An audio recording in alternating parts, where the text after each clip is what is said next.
right, we're going a little out of order today. This is page 141 in your journal. We're going to fill this out so that we can fill out our checkbook register in class, that we put our test grades in and our quiz grades in. So we're going to use our checkbook register. So let's look at a checkbook register. You had this in 5th grade, but we've got the date, we've got if you write a check and hand that paper check to someone, that's this. We have transaction, we have what it is talking about, we have deposit, we have withdrawal. So remember, deposit is positive and withdrawal is negative. And then we have the balance right here. Balance is how much money you have. So this is how much money you have currently. So on March 10th, you opened your checking account at Chase Bank with a balance of $200. So you opened it with $200. They did that for you.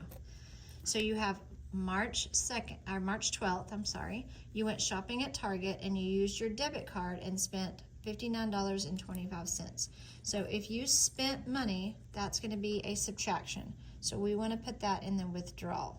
So we have, it's going to be March 12th, we went shopping at Target. We did not write a check, so we leave this blank. And it's not a deposit, it was going to be a withdrawal. And then you're going to say 250 minus this, and you're going to get your new balance. I'm going to grab a calculator so I don't spend so much time.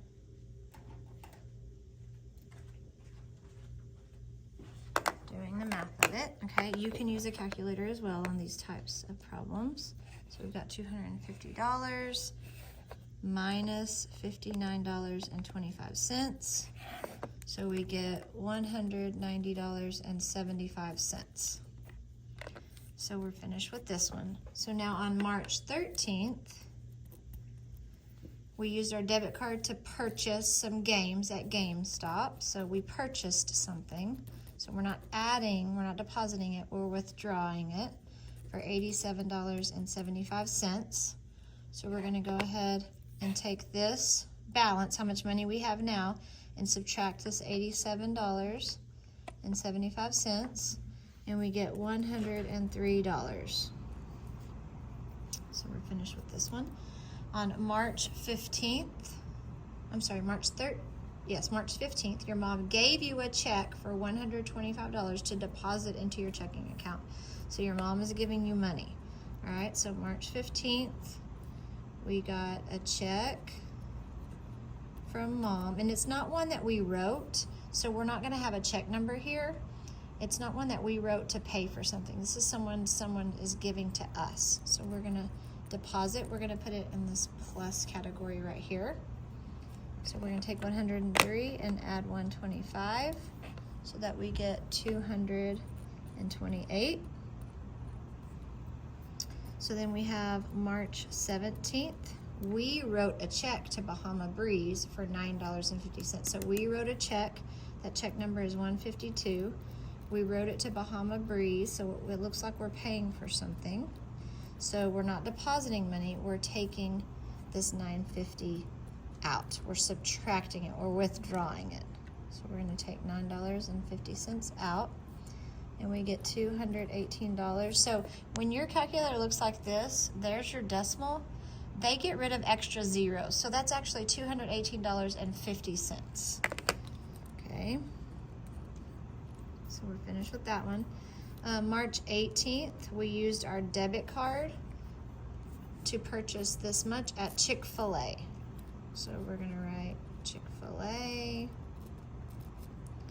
We're not depositing it, we're withdrawing it because we spent money, we purchased something. So we're going to go ahead and take $15.25 away. And so you notice that it's kind of going in this direction, okay? So we went here and put it here. Here, put it here, put our new balance here. Put it here, and we put our new balance here. So now we have $203.25.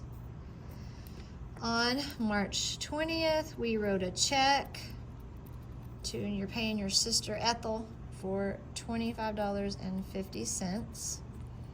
So we spent money and we wrote a check to our sister All right, so we're gonna subtract $25.50 and we get $177.75.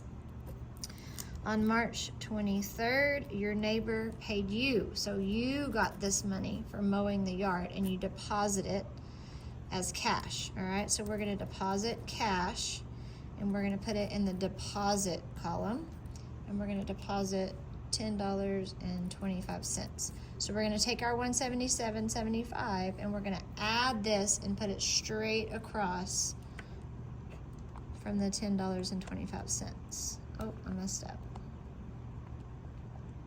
Plus $10.25. So now we get exactly $188. On March 27th, we get our hair done and we have to pay for our hair getting done, plus we get a $7 tip. So what I'm gonna do is I'm gonna go ahead and add these together right now. $35.75 plus a $7 tip. So that was actually $42.75. So I get my hair done and it doesn't look like I wrote a check.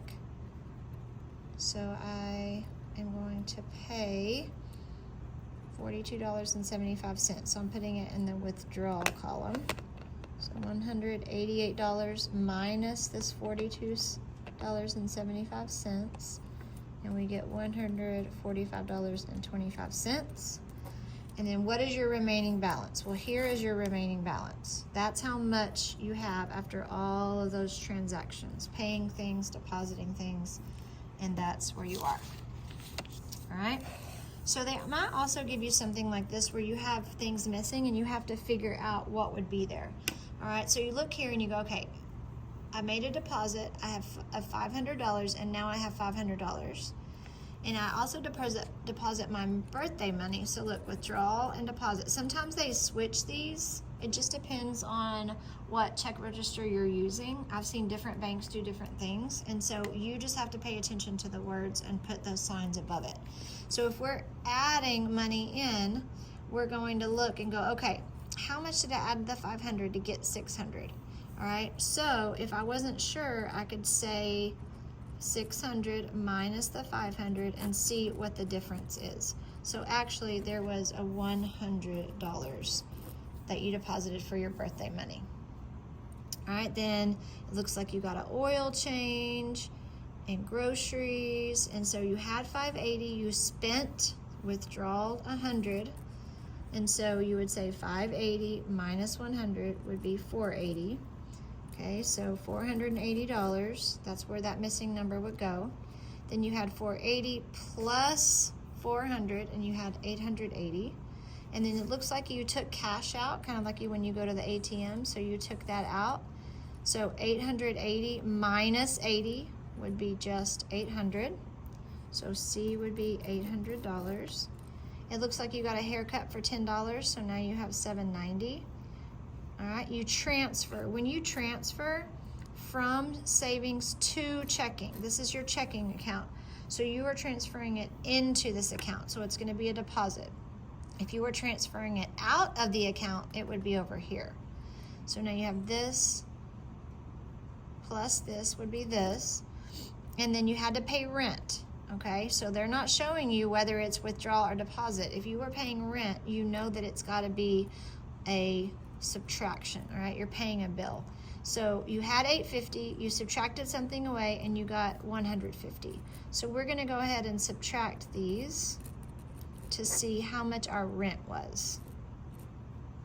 So our rent was $700. So we subtracted $700. All right, so we're going to put withdrawal because they didn't really tell us, and then we're going to put $700.